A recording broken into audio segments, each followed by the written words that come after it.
Hey folks, and welcome to the Deconstructor of Fun podcast. I'm your host, Mishka Katkov, and in this episode, I'm joined by the co-founders of Klang Games out of Berlin. Now, this is a very interesting company because over the last 11 years, since 2013, Klang Games has raised $77 million through 6 funding rounds from reputable investors like Supercell, LVP, North Zone, Makers Fund, and you name it.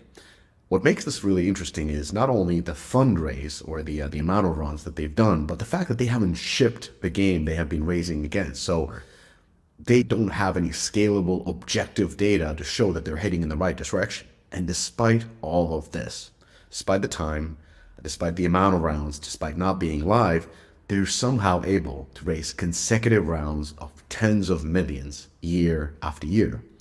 Now, fundraising, if you didn't know it, fundraising is unfair. No matter what venture capitalists say, it is ultimately subjective. Founders' charisma plays a huge role. Storytelling is crucial, and without ability to sell, your ability to raise an outsized funding is nearly impossible. Now, in this episode, we got Klang co-founders talking about their journey thus far, and me really trying to figure out how in the hell are they able to get funded for their never-ending story. So I want to say huge thanks for the co-founders, Mr. Mundi Vondi and Oder Magnusson, for coming on the podcast. I wish their game nothing but the best when it eventually comes out. And I want to give a trigger warning for all the founders that are struggling to raise funding despite doing every little thing the venture capitalists want them to do, answering all the requests, showing promising early KPIs. This is the type of podcast that may enrage you because it talks about the power of storytelling and the power of dreaming big and the effect of that communication has on venture capitals. So I hope you enjoy the podcast. I hope you learned something new. I know I did. And if you like this, subscribe to the podcast and get our newsletter, because in our newsletter every week you'll hear all about all the latest podcast episodes and the write-ups you can find from our blog. So newsletter, sign up below in the subscription box, and I hope you enjoy this episode.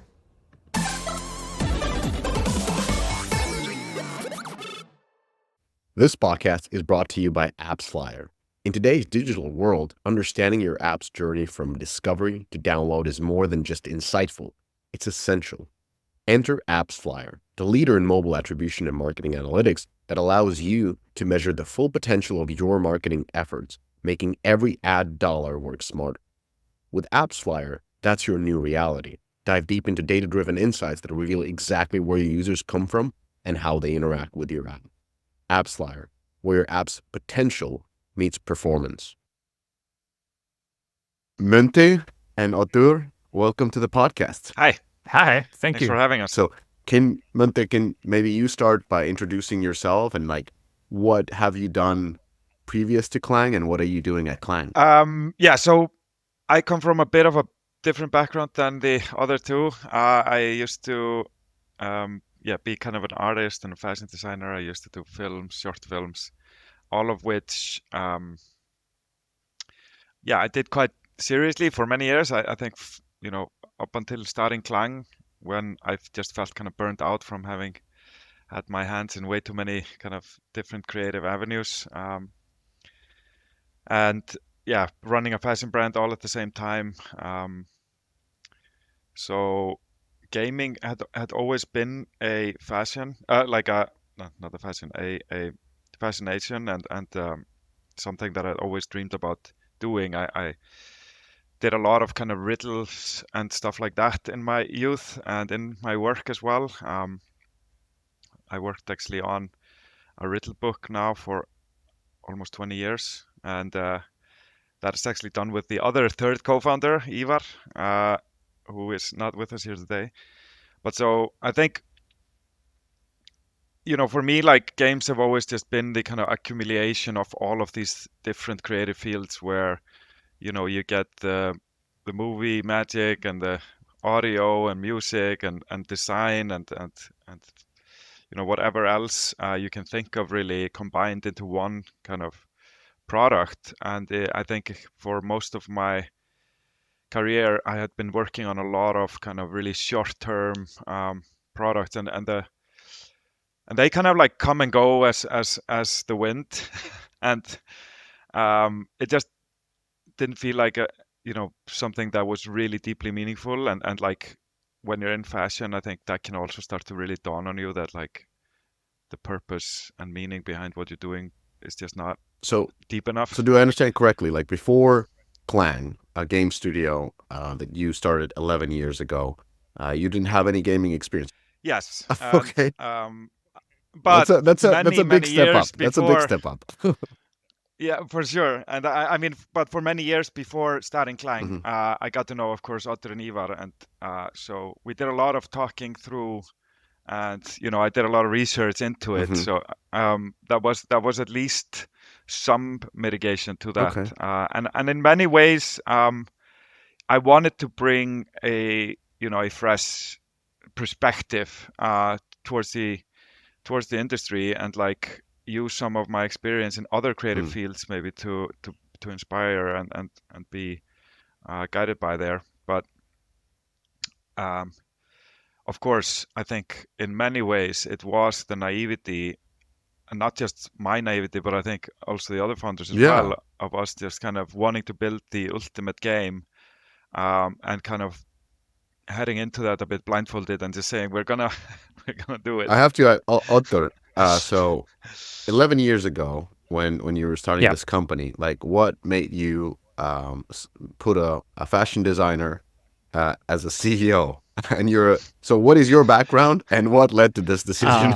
Uh, I a sense of adventure. Okay, definitely. I think so. Before that, like my career since my 20s had been in kind of software engineering, building kind of large scale backend systems outside of gaming.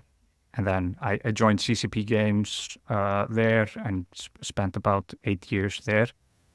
And that's where I got my taste of gaming and a fascination of kind of online communities and virtual worlds and kind of being in the crosshairs of like really interesting software development and like this emergence of virtual worlds that was happening there was a great breeding ground. And from there, I kind of wanted to take that trajectory even further.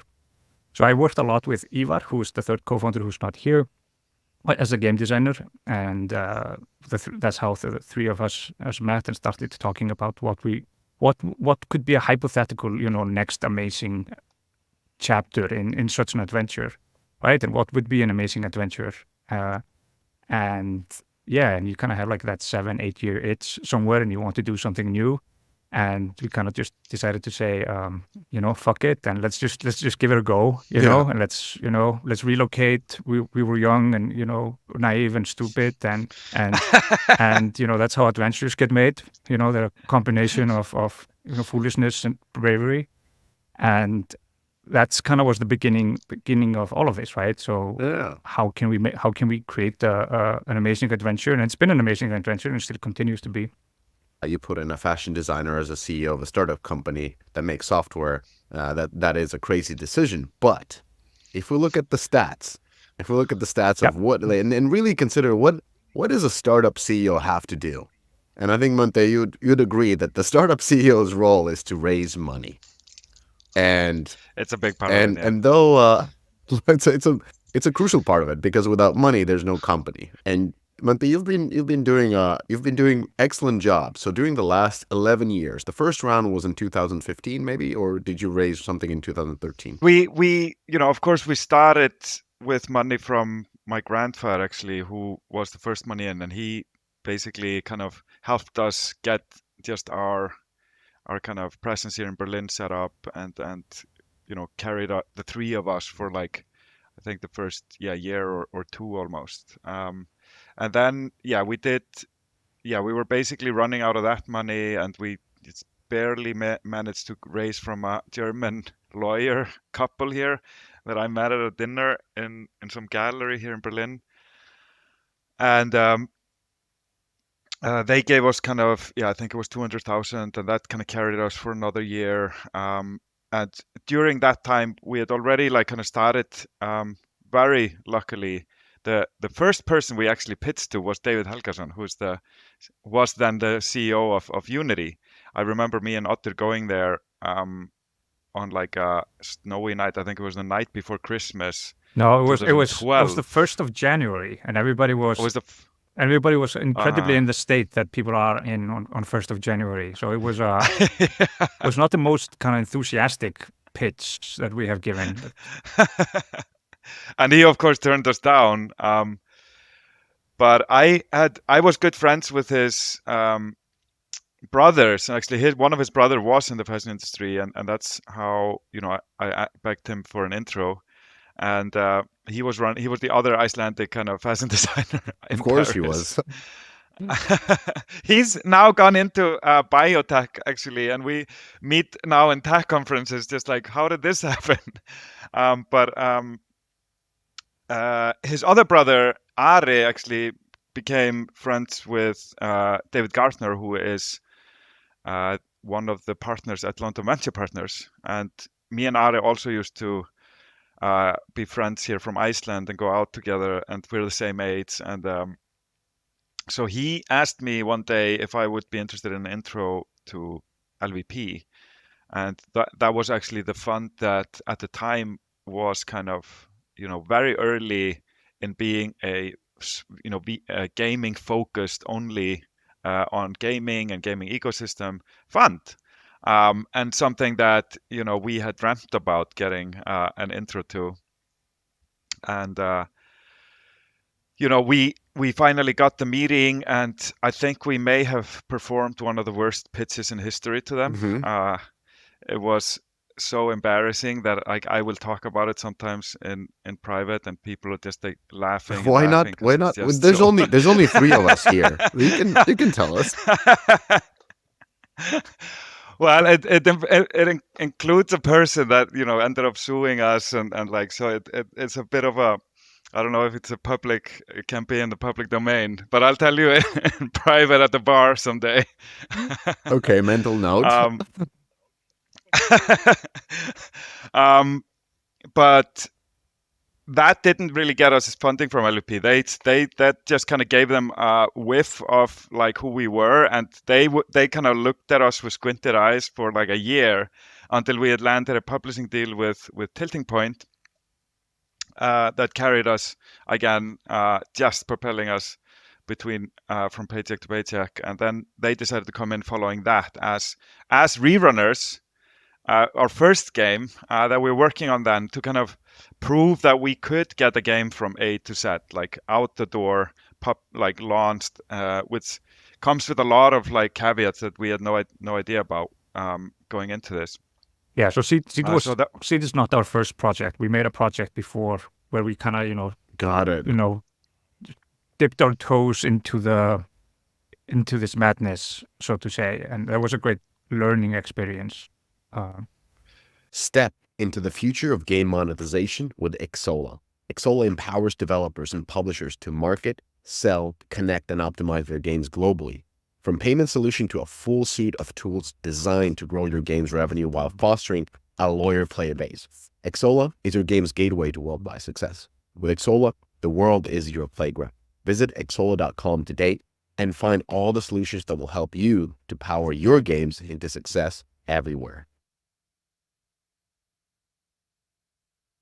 Yeah, I mean, and we actually got it like featured and everything by the Apple App Store. We got almost 700,000 users in the first weeks.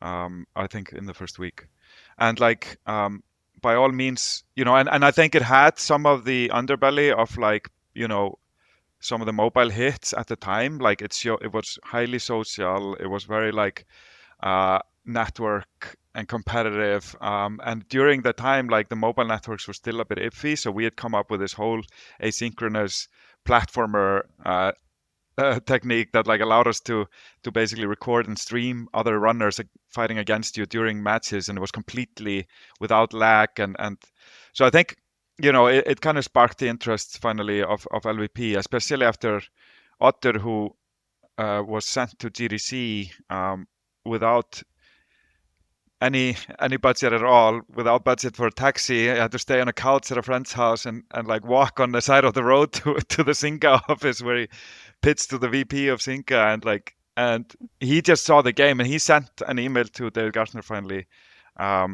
saying that rerunners was the greatest thing ever, and David Gartner said, well, I've never seen such a positive email from him before, so we're in, and that carried us through the launch of rerunners. The rerunners launch was pretty successful by all means, but it came at I think the week after Mario Run came out, which was the biggest like Nintendo coming to mobile, and I think it was also the summer of like Clash Royale launching, which was another just major.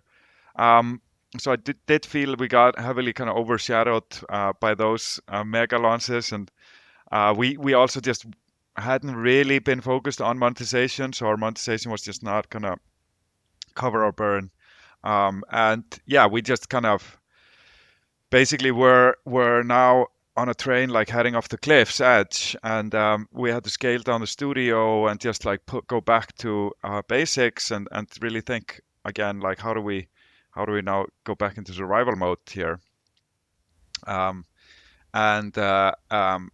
think we knew why we had come together. We had come together to build Seed, and we thought we just got to give it a shot now and try to race on the back of that, because that is truly what people actually get excited about, because that had this vision that was such a moonshot, and I think for VCs finding those types of moonshots is hard.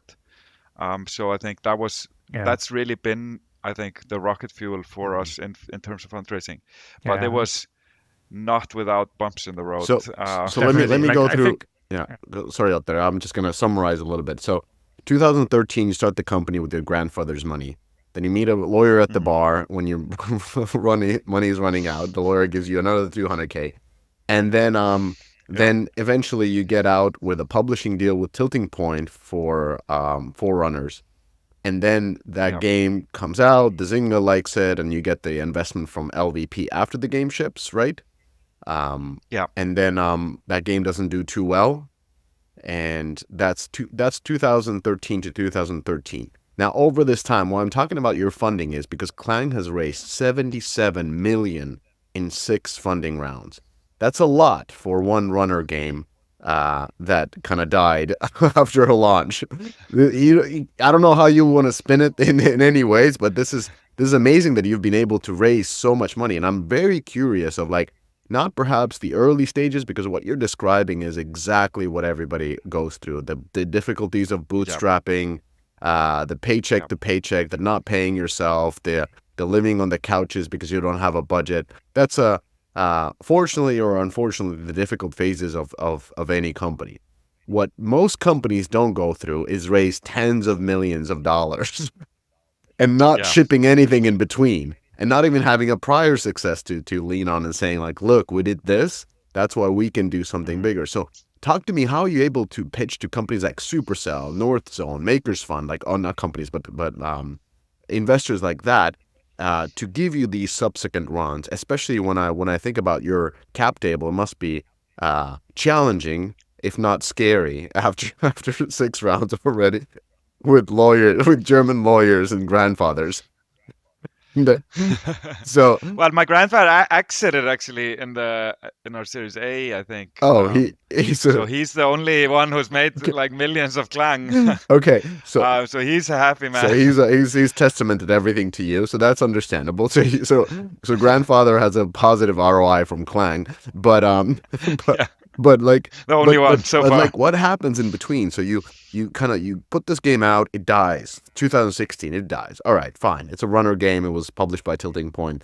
Forget about that. Now you put in like what are you, like what everybody's trying to listen to, and like what is he saying, doing, and acting? Like how do you pitch like Munte and like Otur to come in, and then what are the magic words? Because you're saying you're horrible at pitching. You get lawsuits when you try to like Like talk to me about that. I'm interested in the $20 million I raises in 40 million that you've raised afterwards, like those type of rounds. I think I wanted to bring up that example just to exactly give light to that, we didn't just kind of fall into the pot of gold or anything like that. We did drag ourselves through the same shit Mm-hmm. everybody else has to drag them through. So if you're out there and you're dragging yourself through the shit, there is a light potentially at the end of the tunnel. Not Yeah, like I this. mean, Not like this. there was like a moment where we had to decide what to do, right? Are we Yeah. going to continue? Are we going to go chasing? Are we going to go chase this dream and make a real big, run at it after we sunset our first game? And we didn't want all of that to be for nothing, right? We had done that. We had kind of built up a little crew and a studio. We had built up some network. We had built up some experience, and like, hey, let's just go at it. Uh, and I think like it's a lot of money over a lot of rounds, and I think you can read something into that because it's not like we did one big fundraise. So, and we've been working on it for a long time, and we started prototyping and racing on the back of actually building stuff, Mm-hmm. actually showing things, having tests that actually prove things, and kind of going from there. But Mindy can elaborate more kind of on like the individual rounds. But the overarching thing was like we built and we raised, built and we raised, built and we raised. Mm. Yeah. It's always been a step of like, de-risking a bit more, showing that we can actually, like, I think the pitch is so wildly ambitious that like, I think the execution materialized as the main risk factor, I think. And so uh, as we've been able to prove out some of the core tech that is capable of delivering pieces of the ultimate seed vision, which is, to be clear, like the most detailed simulation of humanity ever attempted, or human society, and uh, or I don't know if there's probably been attempts, but like, yeah, as a game, we we just came closer and closer, and then I think people started to realize that we were in many just in many ways always in the right time, at the right place, and like as the industry has evolved and as the kind of eye of Sauron of the games industry moves around, like kind of hype and the hype cycles, we have of course just been very much at the center of a lot of those discussions. And I think it has so many things that come from just the early vision we were right about, or like at least right about being the future of like games, and we still believe that today, and we are still on a mission to prove that. And so I think that is credit, I think, a lot to just EVE Online having really been a groundbreaking product in so many ways when it comes to kind of larger scale communities working together in these incredibly vast networks.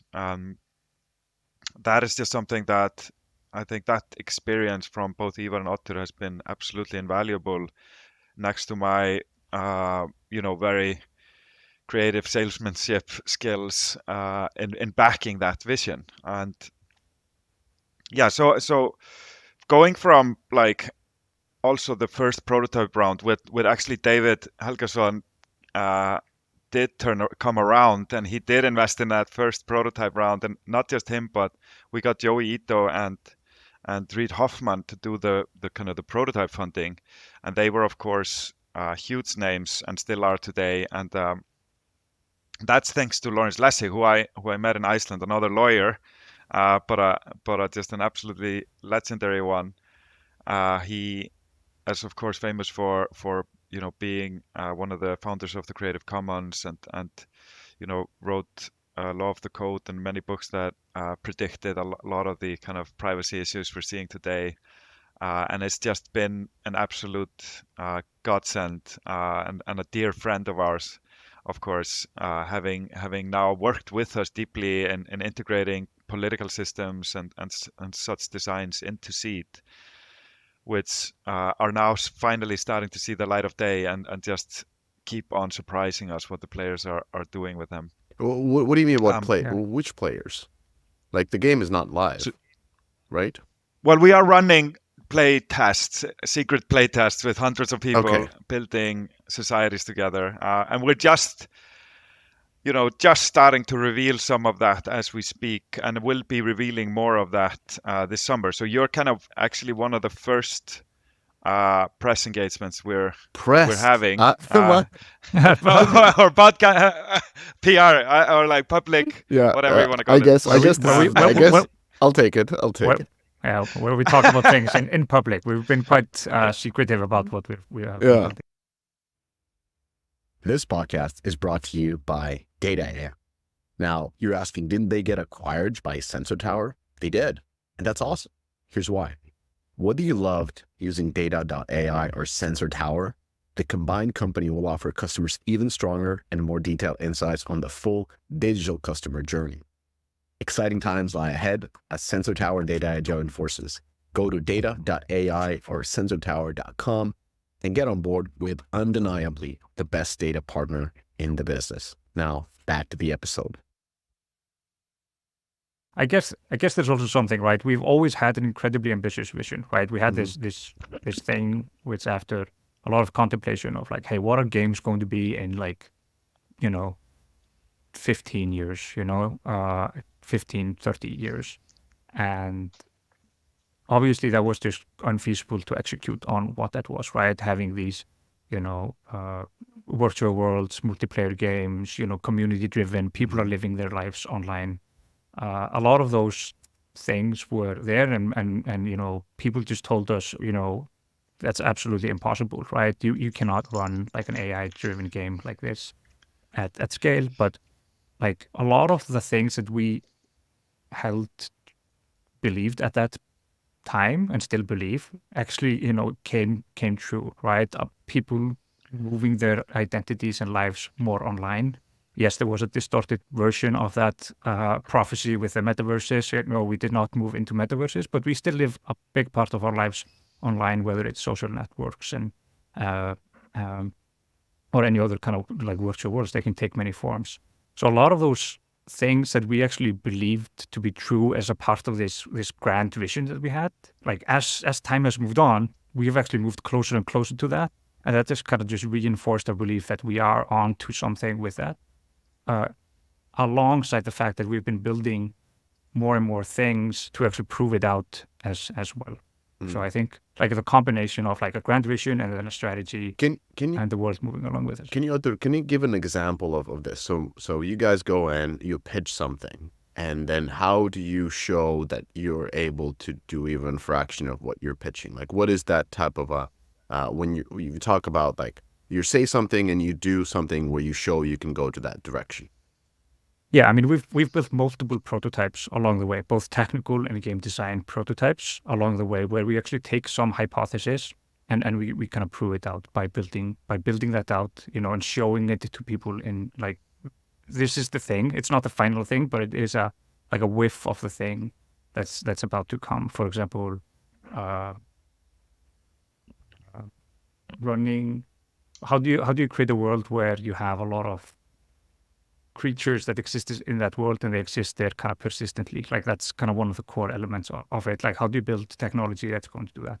10 years ago, just like the compute cost of that was unfeasible, but we realized, okay, compute is going to go down. Like, these things are going to become easier, so we can actually build with that trajectory in mind. That's like one of the cases. I mean, we have built multiple gameplay prototypes as well. We've taken the game in different directions. Of course, like, it's a creative process, right? We've had to figure it. I'm not saying that the grand vision just turned out to be true, like some grand prophecy, but it has been like the North Star, right? And we've lost sight of that North Star, and we've had to recalibrate ourselves back onto that North Star along the way. Like, it's been a really squiggly line. It's not along the way. Well, I have a question regarding that. So as you go in and you say you have this methodical approach where you clearly clearly it is successful, because when I look at the funding rounds, the latest one was in 2022, and that was 40 million. And before that, it was 20 million. So before that, it was 9, and before that, it was 5. And how many of those investors have been follow-on investors? Like just asking in the sense of a question, like, do they all follow on? Because I see the lists here. I think it's, I mean, just to talk about the process a bit in relation to that, I think, after we had successfully done the prototype funding that was about 900K with the three, like Joe Ito, Reid Hoffman, and David Helga, we were all of a sudden in a much better position. And we had already started working with a company called Improbable at the time. And we were really trying to put. Actually, listen to your previous episode about Backend tech, and we had the same aspiration there, that let's be really good at focusing on the gameplay, and let's use a backend service to work with and integrate deeply into the product. Somebody who has the funding for that, and they certainly raised a even bigger round Improbable? than we had ever. Yeah. Oh yeah, let's not even talk about that. That's another. That's a podcast on itself. Yeah, I mean, but what they did, I think what they did is that they raised awareness around the ability of like backend tech in games being on the precipice, like that there are solutions there that can drastically scale up the experience of what we have today. And I think in many ways for us, that has always been the silver lining. Is like, how do you make a game? How do you make the multi-million player playground? How does that look? How does that work? Because most games and MMOs, if you think about World of Warcraft, has kind of a theme park setup. But if everybody goes into the same theme park, you'll have 1 million people in every line to every ride. And so it's really, it had to be user-generated content that would kind of fill the world, because as we all know, like just procedurally generating like an endless horizon doesn't really give you anything. But deep, meaningful player-created content is just always the kind of holy grail of game design. And we've seen games like Minecraft, Roblox, and Eve as well, really built on top of that type of philosophy. And so for us, it was really looking at those games and thinking, what if you can have user-generated content plus this crazy scale? And if we look at user-generated content in games like Minecraft, who have sometimes run servers 4,000 players plus, it still has this hollowness to it, right? And like the towns or whatever the players build in these metaverse products ends up being like kind of this sculpture garden in a wasteland where nobody lives or is, and you wander around these endless empty hollow streets and houses, right? And that was exactly the opposite of what you might expect from like a social network. And why social networks, we believe, have had this explosive growth is really because of the vibrancy and this like there is no difference in whether you are on or offline, right? So you have this persistence, and then everybody's there. And this was what simulation really unlocked for us, and that's what everybody understood. I think everybody got like, okay, that's true, and that's incredible if you could do that, but you would have to run tens of thousands of AI simulated characters that are as smart as the Sims, or even smarter, because they need to navigate across town, and they gonna have a coffee on the way, and have do small talk with a barista, and like we're doing it at that level of detail. And of course would mean that every house would be furnished, and you could open every fridge and find what's inside, and see how old it is, right? Like the level of detail is at that attempt, right? Because if you have 1,000 people building a town together, of course you can expect that level of detail, and the content that the players bring to the table is just always much deeper than even the game developer could ever do, because they also bring themselves into it as a part of the content. I'm no longer just dealing with an NPC, I'm dealing with a real human, and that is really so much deeper and so much more meaningful. And so, but running this AI, I think, running the Sims AI, getting that, to run at scale took many years and a lot of iterations. And also like we had to rethink the whole vision over and over again, or like, what's the approach that we can take here to get to a place where, hundreds of people can, be collaborating together, building a city. And of course, like politics and, economy and business management and all kinds of things have to play a part in that for that to emerge. And of course, it's very exciting to see that's just starting to happen now. But it was, every step of this path towards getting there has been, just show me that you can do a little bit of it, and then like we could do the next round, right? And so when we had proven out the prototype running on the improbable backend, they had just raised like 500 million. We were like one of the main projects on the platform, and Herman Arula goes and has a TED talk and says, my favorite project over here is Seed.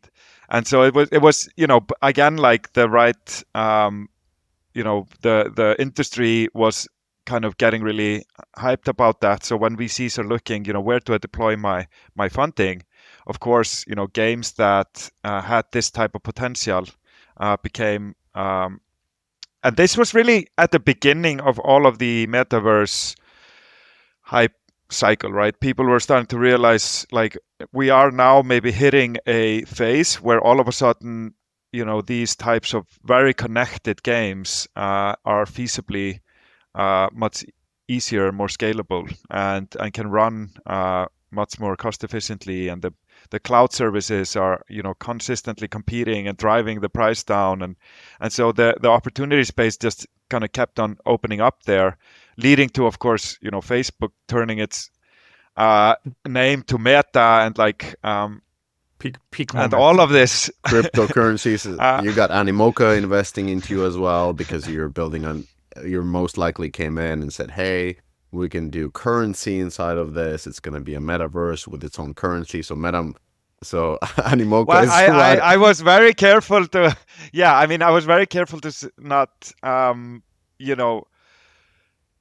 just, I want to very much differentiate us. And I did a lot of just work to differentiate us from these metaverse projects because they are so hollow, in fact, and they were doing everything wrong. They were doing everything that we had designed around.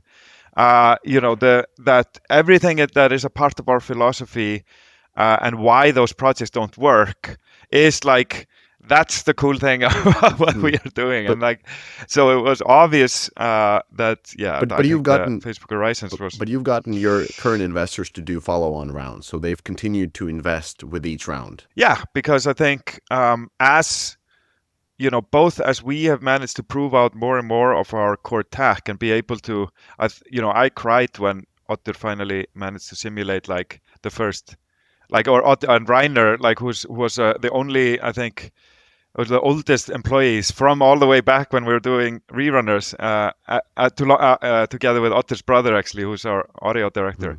But Reiner, finally, we managed to simulate 150 characters on screen, where we had been struggling because for the longest time, just the way that like the utility-based AI that you find in The Sims, which we were, of course, heavily inspired by, just doesn't really scale. It's just a really difficult, because it kind of like every character pings the environment and looks at every detail. Every plant will say, I need watering. Every fridge will tell you what it has inside and can offer what services to you. A bed tells you it can offer you 10 points in sleeping. And so the character has to do all these mad calculations and kind of comparing all of those actions. What is the best thing to do for me right now? And every second they're running these calculations. And so at the beginning they scan the entire world, always getting every object to ping back. And so just getting, and that's how the Sims work. And that's why it's like in a house. And I think the Sims 3 did a lot of interesting stuff with kind of like simulation lotting, but we can't get away with any of that because every character is a part of a player's family. And so we consistently simulate them 24/7 at a huge world map where they can walk across the terrain. And so when I saw the first time like 150 characters without the whole thing coming down crashing, was a moment I shed some tears, I think even, and uh, and of course, fast forward to when we were raising the 40 million round, that was really on the back of that was during the metaverse year, Yeah. and we had a prototype or video showing 50,000 of these characters simulated in a small town, and like crowds like that have just not been in games before.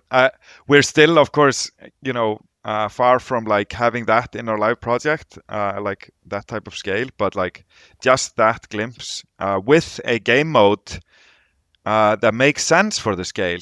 Most importantly, like as most game modes don't get necessarily better with additional users, Yeah. and so that is this kind of diminishing return on scale that you'll find in any typical multiplayer game. Like Fortnite is not gonna like the match is not gonna become better with 1,000 Mm. players fighting against you, right? That's just gonna be more hectic and chaotic and Yeah. more But fucked. Mante, like this is not how the world normally works in for companies. So if you ask any other company, they're struggling, they're trying to show whatever KPIs they can find to show traction, to warrant the next round, to be in the market, to showcase that they can actually do it. There are some companies that have such a reliable founders from big companies and so many shipped games that they can perhaps even go to Series A, which is the round where you raise the larger round. You raised 9 million, I believe, in Series A. No, 5. No, 9. I think the yeah, 9. Yeah, Yeah, the Series A was, yeah. that can happen to some of the founders that have just a really, solid backgrounds. They've shown that they're moving forwards. But most of the companies needs very, very good metrics at that point. But you've gone all the way to round C, with investments, and I would kind of like analyze this in a way that you have such an absurd vision, somebody that nobody else is even talking about, that it really stands out. And I think it's really important for a lot of founders to understand, because most of the pitches that you'd see as an investor are boring as fuck. Like people Mhm. are just unable, like most of the founders, which is just a fact, I was one of them, unable to see big things. And if you ask them, like, can you imagine something big? They're like, well, if I merge this genre to that genre, it's like, okay, back to the line. Like most people don't have that sort of a insanity. They don't have it because they're constrained by the fact that they know how to build games, and they've done that before. Yeah, yeah, And yeah, and that's a huge part. and you Yeah. come in with like out of the wardrobe, just a cool guy with a cool story, with a chunk of change from a grandfather in Berlin, with an Icelandic accent, and you're able to continuously pitch. And then I understand that it's very different.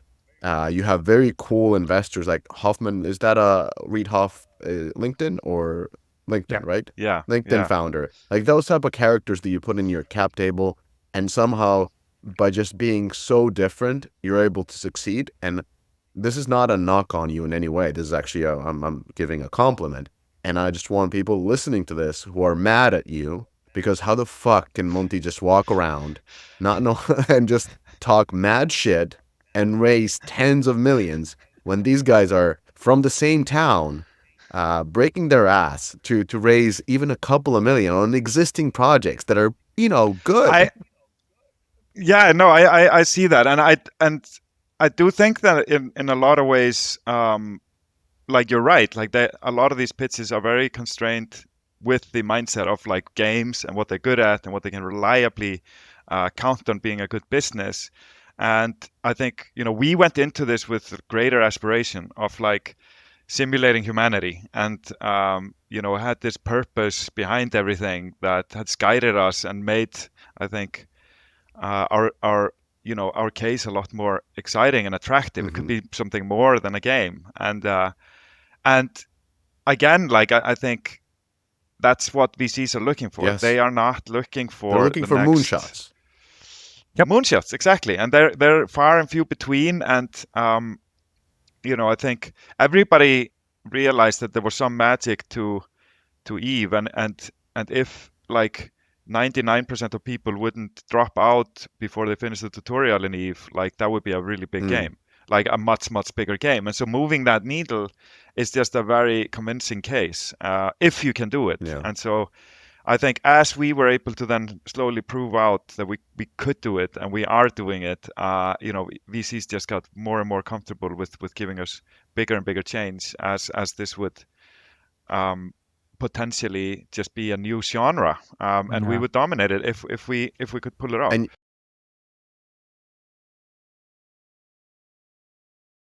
are you building still on Improbable? No. No. Oh, that was a short-lived marriage. Is Improbable building Improbable? That's another question. They are building something else, but I'm gonna let you talk about this, Otur, but we learned a lot during all our, say what you will about them, but they were a fucking moonshot as well, and so we were a moonshot built on top of a moonshot in many ways. Yes. And we've been on the bleeding edge of kind of what is possible in the realm of computer game backends now for forever. And I guess, Otter, you can maybe describe it a little bit, like the problem of that. And I mean, we partnered with Improbable quite early on, both in our story and in their story, and had a great relationship with them. And we built our prototypes on top of them, and they allowed us to build the prototypes. We probably would not have built them if we had to build all of the magic that they brought to the table. But there is a moment where you have to go bespoke, and also you don't want to be building a moonshot on top of a moonshot, and we just reached that moment, and so then we kind of took things in house and kind of found ways to work with that. But we're not building on the Spatial OS product anymore. That's the Improbable product. I encourage everybody to listen to your the Backend Jungle episode. It actually outlines this quite well, right? Because in that they outline the case of when you need to go in house, right? It's when you're building a game, like an MMORPG, where you have all the game logic server side, and that's like our game is the ultimate of that, right? It runs fully server side. It runs 24/7. So there was just a moment where that argument held so true for us that we needed to take things in house, take it to the next step. So go. So can we move forward to talk about a little bit of the game development? So so you've raised all of this, and as of late, what's her? So you have a new co-CEO, Henrique. Isabel Henriquez joined. So clearly, at some point, it seems like she joined as COO and co-CEO. There's some questions of your ability to deliver on this lofty dream, because it has been taking for such a long time. So they're putting in more operational people and not only dreamers and visionaries, which is also really important. I'm not saying this in any condescending way. I'm saying that those are vital for any type of a startup. Oh, absolutely. And I mean, she's absolutely revolutionized our production, and so she's brought in exactly what you say, professionalism. A lot of professionalism, and I do think in many ways, though, it was also the right time for somebody like her to step in, as I think we had to be in that very uncomfortable pivoting search up until that point. And I think when she joins, we had kind of just realized that the first version of Seed was a much more survival focused approach, because we thought if the conditions are basically you need to survive, so people just have to build more and more complex systems as they try to scale up their communities. And while that I think still remains true, going from a RimWorld almost setup to SimCity, that path in between requires just such incredible player discipline. They would have to, we were doing tests back then with 30 people, and just to have that run proficiently required militaristic discipline in terms of who's going to take care of the farming at what hours of the day, how can we have the medical bay working constantly around the clock, and it was a fun thing, but it was just so hardcore, and we realized we'd kind of just fallen into what we always swore not to, which was, we're making the MMO genre more accessible. And like, I think every gamer wants to be an MMO player somewhere in their heart, but they just don't have the time Mhm. to spend 4 hours a day to be so involved in it. And so I think that's when that was one of the hardest decisions we ever had to make, was like, let's move away from the survival genre for now. We can get back there maybe later. Yeah. But how do we get to the city, the big crowds, the main core of the vision, the scale and everything from the get-go, and like have a city and have you start in something that is more relatable to you as a person. Like, relatability has been in the kind of one of the key Pillars. Yeah. pillars, and nobody relates to actually survival in the woods. Like, you actually relate to getting a job and furnishing your first little flat and going on a Yeah. date in a But restaurant. Like, yeah, talking about like game development and having like such a big vision, right? I think we can now kind of share the story. We have a big vision, and as aspirational as a society simulator, it's not a game, right? We talk about it being a virtual world. We don't know what to call it. We've called it many things ourselves. And then we start developing it. And because if you have something that's so aspirational and you're building towards it, you can sometimes lose sight of what you're building and maybe lose Mhm. confidence in what you're building. And then you start making compromises on that thing. And before we know it, we had just been on a slippery slope of kind of like these compromises. And I remember one moment when we sat down and we were like, what the fuck? There's like a game over screen and a high score in our society simulator. That was actually what we didn't plan on building, but we built it because that was what we felt needed. We felt it at needed the more of time. these things at the time to kind of grab, to give us some kind of certainty of what this thing was building. And that was a watershed moment for us when we were like, no, we have a vision here that's not this, and we actually need to take a step back and realign ourselves with that vision. And we did that. That was before Isabel joined, so she joined kind of right after that moment. Yeah, But she that was helped us really, like, and see, yeah, because we had basically always been showing off like these three core loops. That was the kind of also how the users were supposed to be broken into these three different Mhm. categories. So we have the kind of the Sims caretaker like player that likes to do those types of things, like just dating and furnishing their flat and designing their house, and focus on career path for their individual seedlings. And then you have the entrepreneur kind of loop, which is you're building a business. It has some kind of inspiration from like deeper simulation games, like whatever, like Prison Architect even, or Theme Hospital, or some of those types of simulation games that have a business element involved in it. But Mhm. the characters from the family loop would be the customers and the clients and the officers and the employees of those businesses, right? And so we're going to basically try to build these two core loops that complement very much each other, because on the one hand, the business players are going to create the restaurants and the hospitals and the states in which the family drama relationship act takes place inside of, and the entrepreneur players are going to do that to a higher quality than a developer would do it, right? And so merging these two things was the key. And then, like, we were looking at basically having a government layer that would then help regulate and expand the society. But what Isabel saw there was, what if we break the entire company into those types of pillars? So we then went into an exercise where we basically structured the whole company around like the caretaking loop was one team, and then there was the business and kind of entrepreneurial team on the other side, and then the government team. And I think actually in the end, the government team and the business Mhm. team merged. And I mean, it hasn't been as clean, but like, taking that type of approach where, the company was really structured around this one product was something that I always thought was a pretty cool initiative when she joined. But also just, she's brought in amazing people and just been, helped us really elevate the organization to the level that we need to be now towards heading for finishing this thing, getting it out the door. And when did she join? At the 20 or 40 million round? At 20 million round, right? 2019.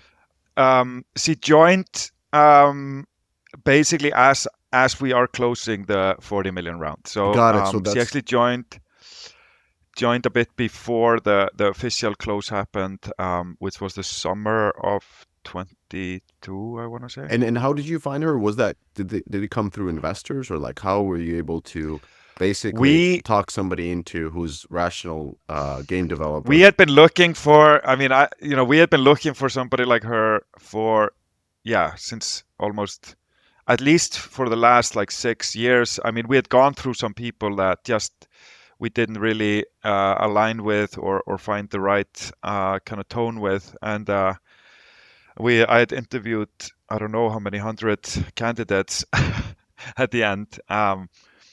But yeah, it was something uh, I felt as soon as I met her, which was this, profound understanding of the vision. She was kind of struggling a little bit inside Maxis at the time, trying to add more multiplayer to The Sims, and so she was having a lot of fights, I think, with the executives there, and like, um, I think all stuff that they're building today. But like, she, I think, dreamt of the same kind of potential as what Seed offered, and so when she saw that, she was like, "Here we go." And she moved from the Um, U.S. to Berlin.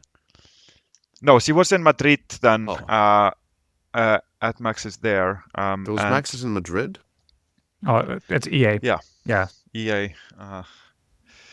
That it was the kind of the live ops, I think, team or something like that for Maxis was there. But then yeah, she came and joined us, and yeah, I mean, just immediately started kicking ass really, and Okay. so that's been great, and yeah, And how about that was like the 2022. rest of the team? Like how do you keep the team motivated and chugging along? Because like you're asking people to spend 10 years on the development of a game that may or may never come out, or may come out and just die the next day. It's a long time. It's a huge chunk of somebody's career on a very, very risky project. Like how do you keep motivated?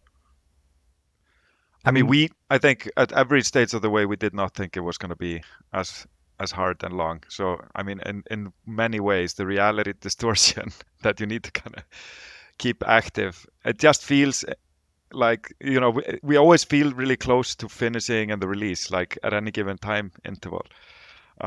But yeah, sorry, Otter, you yeah. can I probably also, share some light on this. yeah, but I also think like we're working on building something that's, you know, we plan on being meaningful in your career. And if you want to work on something meaningful, it's going to take effort. And if you want to break new ground, it's going to take experimentation. Experimentation takes time.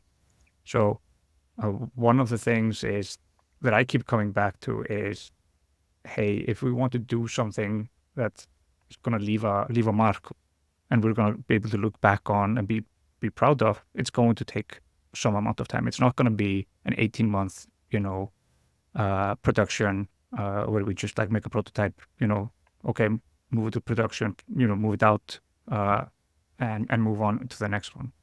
So it is like an R&D project. It is a moonshot project, and they do take time. Like nobody just walks into a thing like that. The story behind it is always a story of, hey, this takes a lot of effort. This takes a lot of experimentation.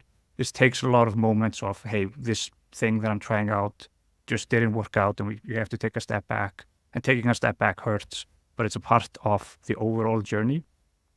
And Yeah, so I think that's how you keep working on the same thing, because you don't want to make another thing that doesn't have any, meaning, or doesn't have any significance in the grand scheme of things. If you want to be, an old person saying, hey, yeah, I worked on that, it's going to take a long time. It's going to take effort, and it's going to take courage.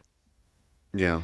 yeah, and I think, exactly like, I was saying earlier, like I think I worked on so many cool small projects before I went into gaming, and they've all been forgotten, and that just feels, and they didn't really have any significant impact on anything really. And so I think what Seed promises is like maybe something that isn't just a game, but actually something we could learn from. We will learn about society and corruption and some of the most difficult problems and existential problems we face as a species. And I think that guiding light is really helpful when you go look at what you're working on day by day. Reminding oneself of that. But it's Just Mundi, like it gets very difficult if you've been so long in development that this story carries on for the first year, 2, 3. At the year 6, when you come in and like, hey, do you know what could happen? It's like, dude, like what are you talking about? But then again, you're raising all these rounds, so that probably helps with it. I'm just very curious of this dynamic because in any other company, like let's say it would be a normal, like you'd be working at EA and you'd be making the next MOBA. You love MOBAs. This is the best MOBA that has ever been done. It's such a cool twist on everything. But if you're 7 years in and it's still not shipped, that's not an easy proposition. Yeah, I mean, the concept also kept growing, right? Like I think at the beginning, we were, trying to find like really simple kind of emergence hacks. Like how do we get the players to really just you throw them a bunch of Legos and they go and build this hugely dynamic, crazy, complex thing that blows our minds, right? That was kind of the initial approach. And then as we progressed, we realized we needed more and more systems and more tools for them to self-organize and to self-police and regulate and so I think it was also us, along the way, just even getting more and more excited by the possibilities and seeing it come to life every step of the way. When we managed to kind of crack, some scaling tech or like see the AI come to life and start working, like, those were magical moments that propelled us forward. And I think, on the back of those bigger kind of achievements, we were able to fundraise, and those moments also help, really motivate us and keep us going. And of course, I spent a lot of time, just doing motivational, and such talks Selling. inside the company to Selling. keep, Internal it selling all and external selling. yes, of course. And I think, I because I come from, design and I was also doing graphic design and branding a lot before going into gaming. I put a much bigger emphasis on, things being of a certain quality and high standards when it comes to those materials. And like you are not working at some boring accountant's firm where you just see spreadsheets in all hands meetings, right? You're a part of the, I think, internal kumbaya and war crying that you need to do should be visual and exciting. And I have no shame in spending lots of time on those types of material. And if you will see one of my pitch decks, I please send me. I want to see the $40 million pitch deck. Yeah, exactly. You'll realize it's like I've also been just training that act for now, close to a decade when I did that round, and like reiterating and rehashing the story and training it on Otter and Ivar, who are my harshest judges, who have no filter when it comes to shooting me down. And those are the hard people to pitch to. Like, and by the time you've done it enough times and you've kind of like this voice inside your head that I always recommend to the people that I've now tried to help with their pitches is that, if your story isn't convincing enough, that if you were the one holding the money or the checkbook and it was your own money, that you wouldn't want to spend it on your own thing. Like you have to get there. And then when you start to be that convinced, you start to be more and more convincing. And so a part of this is that, when you walk into a room and you are so convinced yourself of what you are selling, that it really changes the dynamic. And then I go from, which I think a lot of founders do, is to be kind of asking, which shows desperation, and not just kind of telling and saying, if you get this, you get to be along in this exciting journey. Yeah. And like, it has to be that dynamic. It cannot be that you are, following up desperately, asking like, hey, sell to yourself first, sell to your close ones, get the message really clear, not just acting it, but believing in what you're saying. That is really it's important. The fact that you said that many and- founders come in and kind of like are sheepishly almost asking for stuff, and changing their pitch, whatever you say, I will change it. It's like VCs don't want to be your operators. You need to be the operator. No, They're an yeah, investor. Yeah, yeah, and it needs to yeah, be, you need to not make up that belief, right? Because we're not making up Mhm. that, like, that needs to be, people pick up on like disingenuity in that as well, right? So like you need to have a vision that's just so strong that you believe in it so strongly yourself that other people will come along for the ride. Yes. And for that, you need that strong vision. No, shit. I had a question in my mind. I lost it. I lost my Yeah, question. but God damn it. coming back to the point of also like working on a project for long, Yeah. like the magic moments are when we do play sessions or play hmm tests, and when we get surprised by what people do in the game, like when we see the thing come alive, because it's hard being on this kind of desert walk towards an oasis, which is like, give me some Yeah. external validation, that's the oasis that you're that's marching towards. But when you finally get to it, it is like a breath of fresh air into the team, and it kind of reinvigorates Of everything. course. And that's an important part for sure. Now the question came back to me. So I was once at a pitch of a very sort of a legendary, not sort of a truly legendary game creator. And at that time, the streak was not so good already. Not quite a many losses, quite a many L's since the big hits of the early 2000s. And though the pitch was incredibly convincing, and you're almost like, this could be true. At that point, we were kind of, as the person left and we were discussing the pitch, we were like, no, it's not going to work. It's going to be just like the person's previous ones, where it's the high selling idea, but it has no tangible elements. Like it's not tied to what is reality of today at all. Like the monetization Hmm. systems, the retention systems, socials, like all the basics are not there. It's only this magnificent idea and an absolutely stunning demo. How do you get over that? Because again, you've been working on this so long.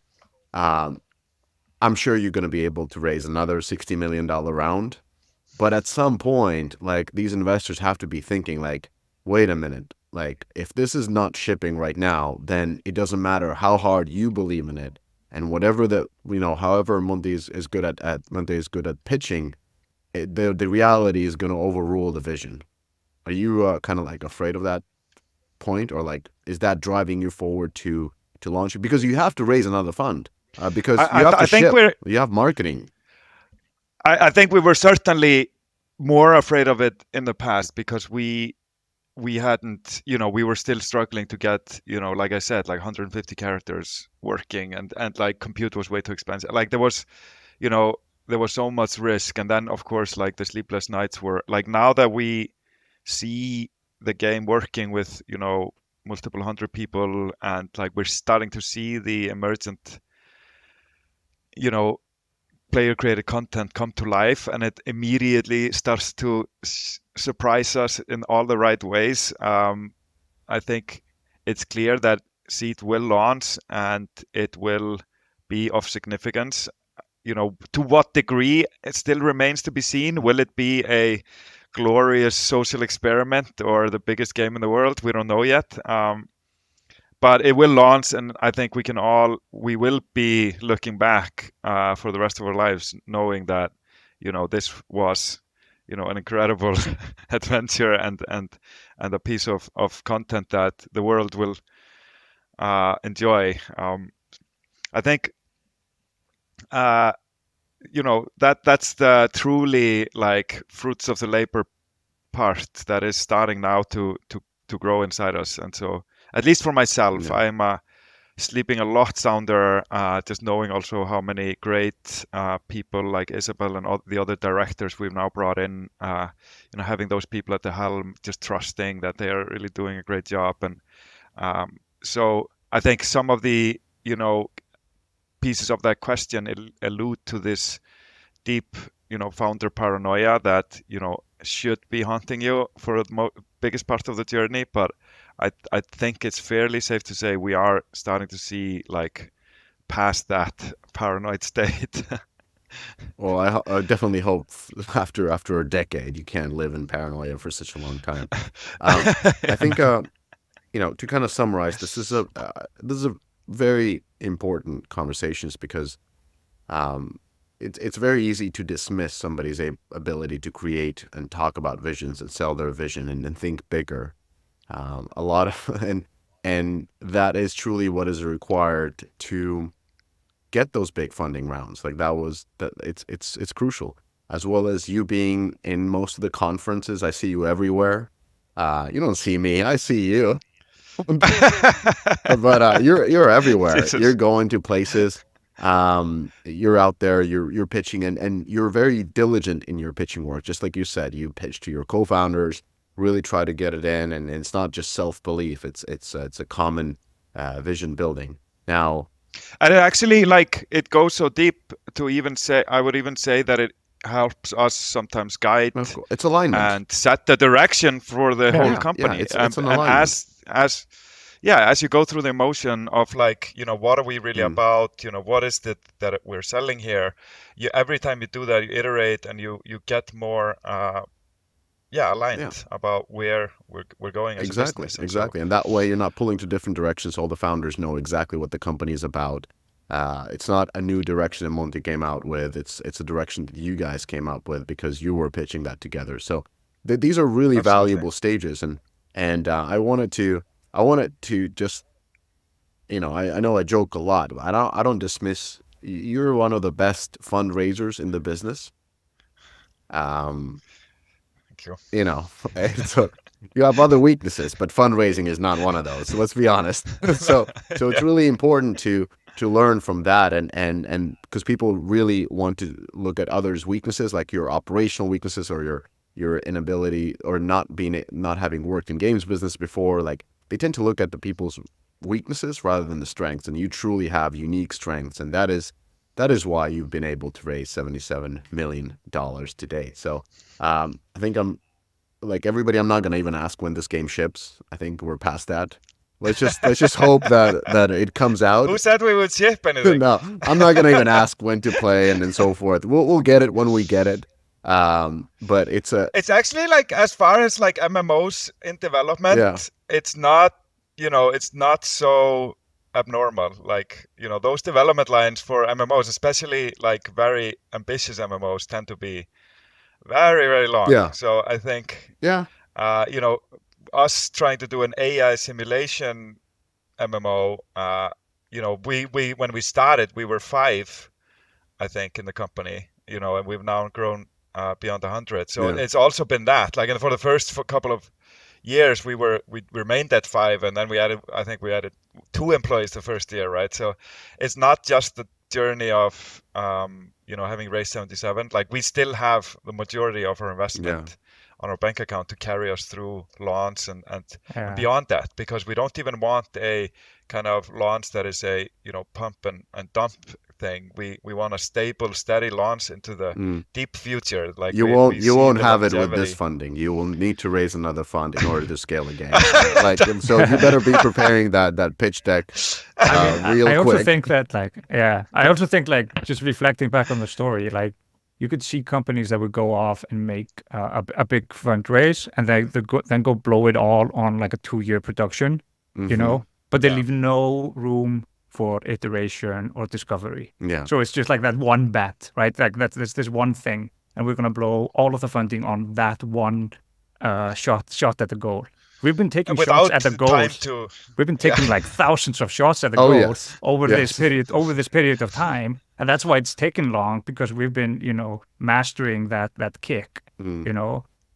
And so we've been using it for iteration and for discovery and making mistakes and learning from mistakes. yeah, So we've been using it wisely in that of sense, course, instead of of just saying, course. like, hey, I'm going to raise 100 million, I'm going to blow it Yeah, in 18 months. yeah. And in Everybody gets 18 paid months, I have hundreds of no thousands. idea. Yeah, we see those Exactly, I companies. think I will even go further and say, if in fact we were handed the 70 whatever million at the start, we would have absolutely fucked it up for sure. Yeah, And so so I you think, had to work for every penny. Uh, absolutely, and I think that's been the healthy thing for us, is the gradual growth in both scale, on the company and funding side, as we kind of draw closer and go through the R&D phases, which have to be with kind of small, nimble teams. Yeah. If we would have started hiring too many people in those brittle times, like that would have been an absolute disaster. It was still really hard. That was probably, those years were really hard, but thank God we were, small during those phases. And I always when I look in the other direction at products like, that Meta or Amazon are building with much larger budgets, I also think like a lot of the mistakes that come from those types of products is that, putting the pedal to the metal before you've really found your true Yeah. like tone Product of the market game. fit.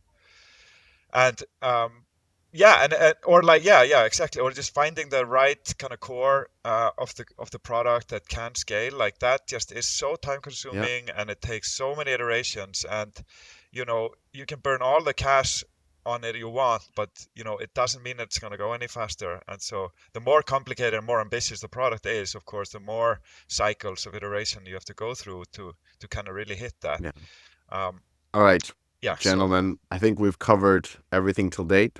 I'm happy to discuss more when the game comes out, and Mundi, I think you should consider doing master classes on pitching. I think there's much more than you can say by just looking from afar. I think you've really mastered that one, and it's a very important skill to have in a startup life. So I want to thank you both really for coming in and having this little bit more real conversation than any press agency will do with you. So Samantha, Otto, best of luck for real, and very impressive work till date, especially with the fundraising. I can't speak about game development because I haven't seen the game, so I have to only say that I promise you is even more impressive than the it has to be. fundraising. It has to be with these Yeah. rounds. That's the But and I think it has always been this like a little bit like who's this wacky mhm. Munti, and like why would I give him money? And then it's like, oh shit, Yeah. he actually has real people behind him doing That's awesome shit. That's the moment I think. when the rubber hits the road. All right, gentlemen. Yeah, Thank you yeah. so much for coming. And people can find Klang Games, link in the description and everywhere, and connect with Mundi. He'll be at any event that you are at. Not true. No, he will be because I'll be- he was raising for the scaling round. Always be racing. Yeah, you No. can't scale a game with like 20 million. So these days. So welcome to the next $100 million round. So on that note, thank you everybody for listening, and Arturo and Mente, thank you so much for being the guests. Thank you. So. Ciao, ciao.